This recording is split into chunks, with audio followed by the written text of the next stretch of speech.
Okay, guys. Good morning or good afternoon, wherever this video finds you. Um, this is my first attempt of trying to get these videos to work, but I know there's gonna be some technical difficulties along the way, so just bear with me as we work through these. But I will be going over "Let It Rise" in G major. So what you definitely want to do is go over your scale, which is on G, and do your scale.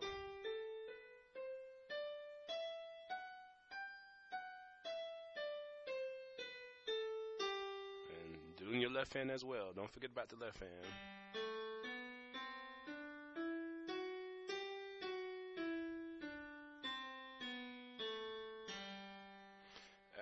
As it is on your sheet there, you have it on the top of your sheet, your G major scale. And if you notice, it has one sharp, which is F sharp. So make sure you definitely go over your scale.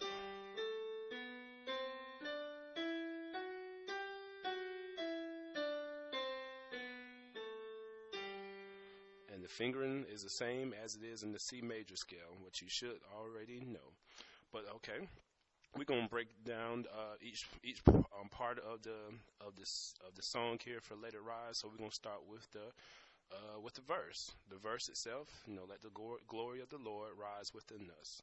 So if you notice on the sheet itself, I just put the actual words where you actually going to be changing the chords on. So of course your first chord is a 1, which is a G chord, which you got G, B, D, and G in your bass. So you got "Let the glory of the Lord rise within us." Then your next chord that you're going to hit is the 6th, which is a 6/7. "Let the glory of the Lord." Let me give that to you. That is E in your bass. You got E, G, B, D in your right hand. Again, that's E, G, B, D, and E in your bass. That's what we call a 6/7. And I'll explain more about that when we have our class. Then you're going to go to a 4/9, which is on the C in your bass.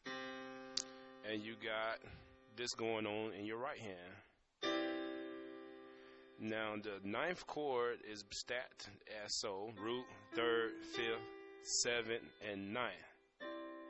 But I'm not asking you to play all those chords in your right hand just like that. So this is what we call omitting a few notes. So we're just going to play the same 7 chord as you saw in the 6th, but you're going to play a C in your bass. So you get that nice little 9th feeling or sound. Okay? And as you can see, we go to the 2 on there, which is A in your bass hand, in your bass note, and you have this going on in your right hand, which is, and as you can see, as it's noted there, this is a 2/11, and if it's stacked that way, you can see that the A is your root, C is your 3rd, E is your 5th, G is your 7th, B is your 9th, and D is your 11th. Now, am I asking you to play all these chords just like this? Oh, heavens no. Okay, so as you can see, this song is really repeating a lot of notes that you've seen before. So you can either play it like this with A in your bass and play G, B, D just like this.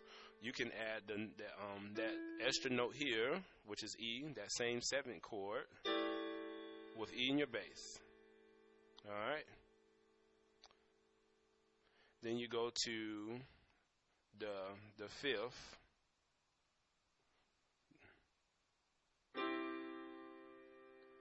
Which is 4, and you can either play this right here, 4, which is C, E, G, 4, and the C in your bass. Then back to your 1 chord, which is G, B, D. So you got "Let the glory of the Lord rise within us." Go to the 6th. "Let the glory of the Lord rise within us. Let the praises of our King rise within us." Then you're going to hit that right in between. I'm sorry, then you're going to go back to 1. And I'd apologize. I just gave you an extra chord that is not on your sheet. You do not go to the 4 after you go to from the 2 to 4, but you go back to 1. So let me repeat that again. You got the G chord 1, then you go to the 7, 6, 7, 4 9th, which is that C, to the 2 11th, then back to 1. Now, if you notice in my left hand, I like stacking up notes on my left hand. We'll talk more about that. But usually I double it up in my left hand. I know you can't see it on the screen, but I do this number. I double up octaves using my pinky and my thumb. Now, it may be hard for you to do. It's just a basic, I guess, traditional thing to do on piano is to play both of them. Now, if you have a bass player, we have, several options for your left hand. But usually I'll double them up. But for the sake of you just learning the song, or if you just feel lucky, go ahead, go for it. I'm not going to penalize you or chastise you for doing it. But all right, so I'm just going to play through this real quick and just tempo so you get it.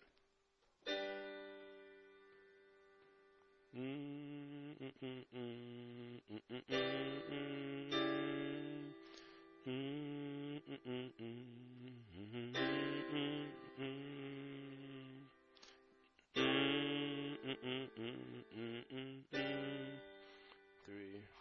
So that's pretty much the whole song there.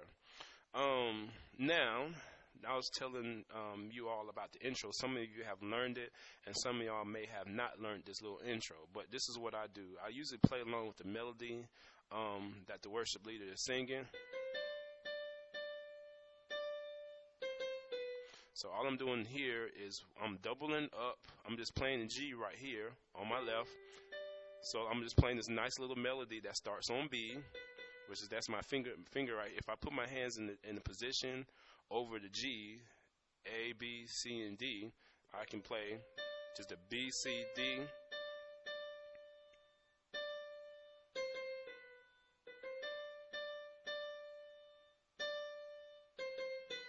So let me show you how I do that with the bass line. So I'm going to play.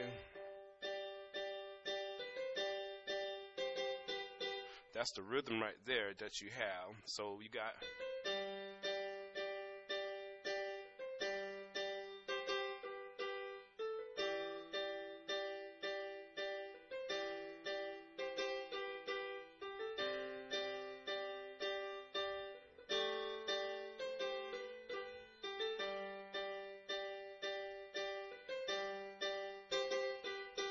So all I'm doing is just doubling up. So I'm going B, C, then I'm hitting then G and D. So I'm hitting that rhythm like.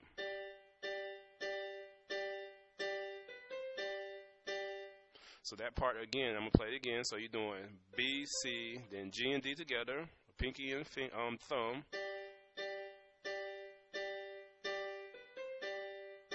Then the next part is. So you got G and C. I'm gonna hit that twice with that rhythm. Then I'm gonna go G and B.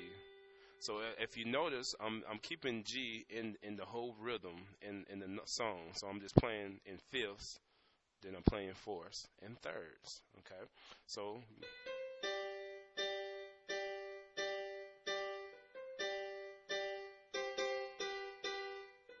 And keep repeating it.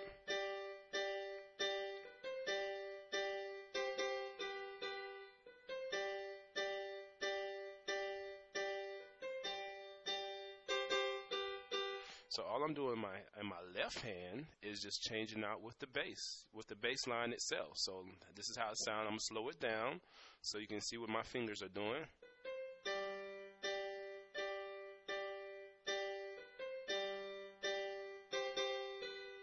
6.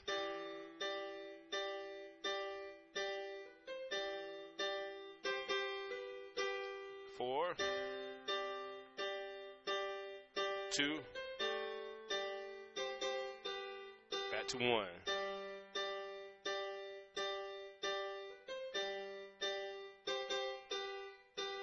So practice it slow, then you can take it at, at the regular tempo.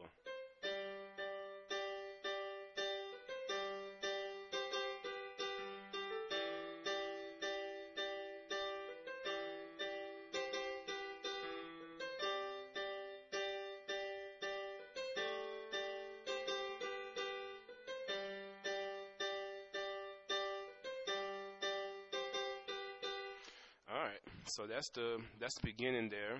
I just gave you a little intro, what you do at the beginning. All right, so when you go to the O part, oh, and I'm the singer, so please don't don't judge me on my singing.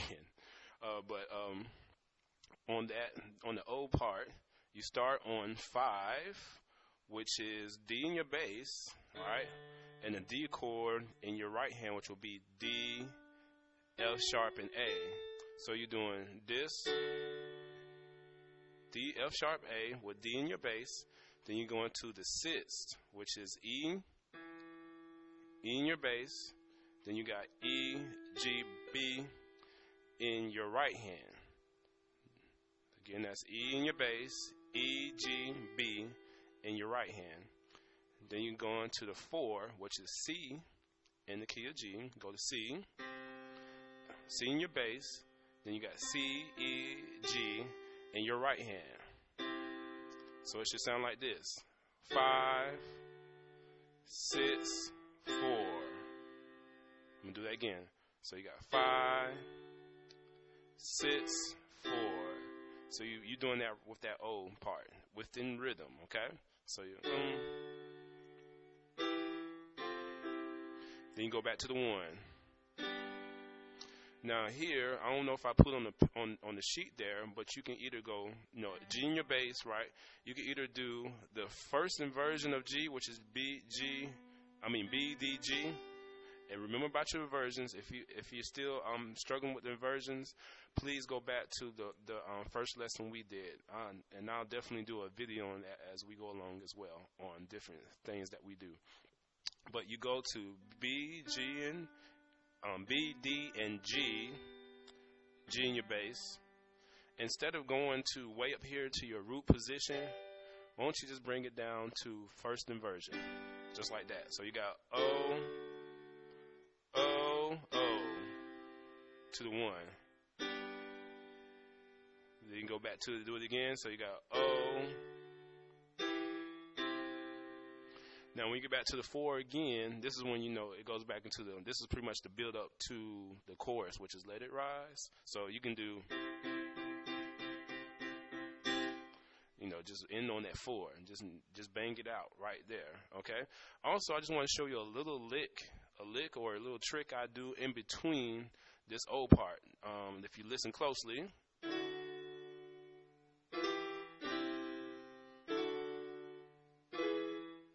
Excuse me.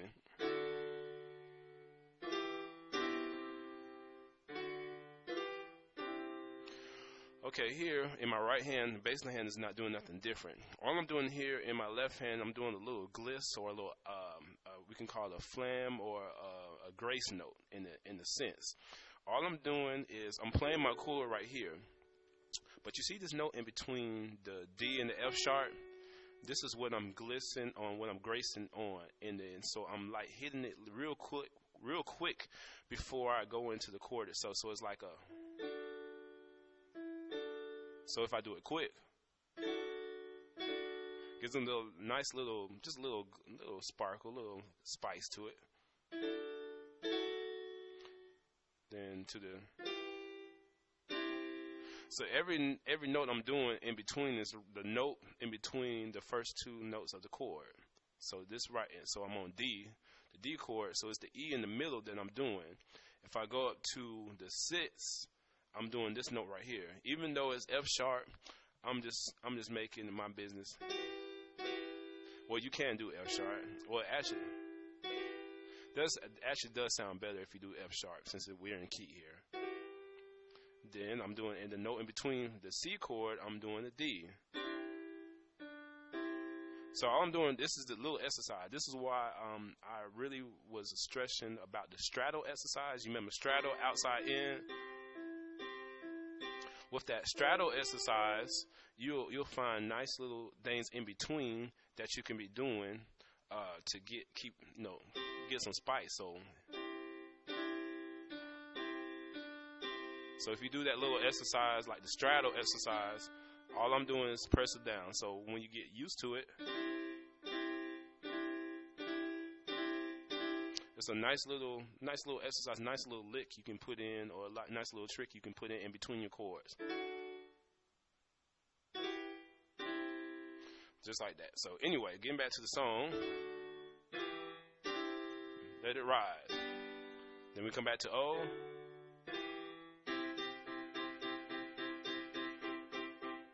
Then you go into the actual chords itself, the chorus. So the chorus itself is, I don't think you can see my hand up here. I'm going to bring it up here. So you got the G chord, right? Then you're doing a nice little 2/7. Then you're doing a 3/7 to the 4, okay? Then you come back down, do again, G, 2/7, 3/7. Then you saw the asterisk marking, you go to the 4/5 to go back into the verse. So let me break that down. So you're doing G chord as original. For right now, I'm just going to give you the basics. I can show you how you can spice it up. You can either take it in the Latin flavor. I love Latin music, so I might throw a little Latin jazz in between that. Or you can spice it up with a little, really you can just play it straightforward and do it calypso style. But there's several ways to really spice up music. It's up to the person who's playing, up to the person itself and the worship leader. Spice up the music. You don't have to keep doing the same thing over. You might find you doing something in between that you like. You might like a style of music that you want to incorporate into the song. I say go for it. But anyway, getting back to these chords here. You got G, B, D in your right hand, G chord. Then you go to the 2/7, which is the A in your bass. And you got A, C, E, G, 2/7. So you got root, third, fifth, and seventh. Right? Then you go to the 3/7, which is B in your right hand, in your left hand, which is your bass. And then your right hand, you're going to play B, D, F sharp, A. And I hope you can catch that last note on the end. Then you can go to the 4, right?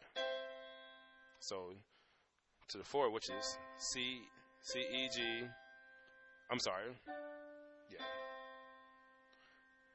C, E, G, and C in your bass. So you got the 1 to the 2/7 to the 3/7. Alright, then when you come back down, do them same chords over, walking up. This is what you call walking up in scales, in chords. Then you do a 4/5. When I say 4/5, what's on top? Your right hand, your right hand's on top. So you're doing a 4 chord, which is C, E, G. But in your left hand, you're doing the 5, which is the D. The D note is in your bass. So you got a nice little 4/5. This is usually what this is a basic chord, or 5. A 4/5 is a basic chord you use to get back to your tonic or your key, which is G in this case. So this is going to take you back to 1. Then you go back to the let the go.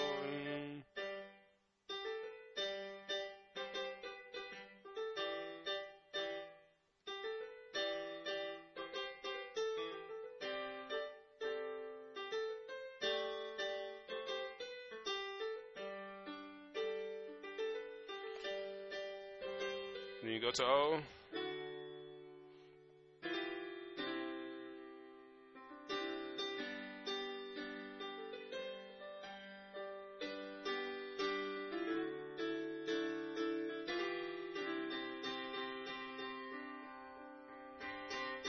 That's a great ride.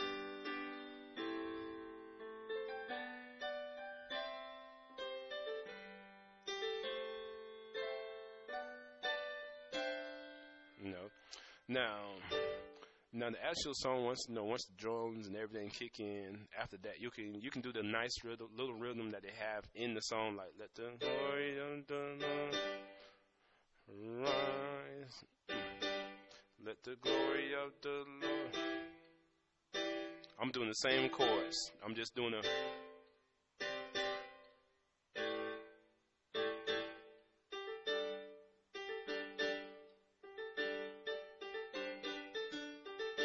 So you can use that rhythm or find something that you love. You know what I'm saying? It doesn't have to be exact. Doesn't have to be exactly how you hear William Murphy do it, because I promise you, that's good and dandy. But I want you to find your own, tune your find your own rhythms, find your own style of playing that you love, and stick with it. And I believe most of y'all are forming that as we speak now.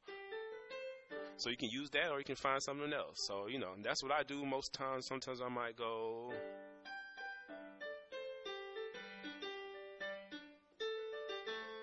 Then I might do something, sporadic with the bass. So, my thing is, don't believe that you have to keep it as is, but find other things to do in between the music. But the more you learn songs, the more I show you different styles and different types of runs to put in your songs, then you'll be able to do so. But I'm going to go ahead and end this video because I'm seeing we're already passed in the 20-minute mark here. So, but if you have any questions, please let me know. I hope this video is a blessing for you. More videos to come. Stay tuned.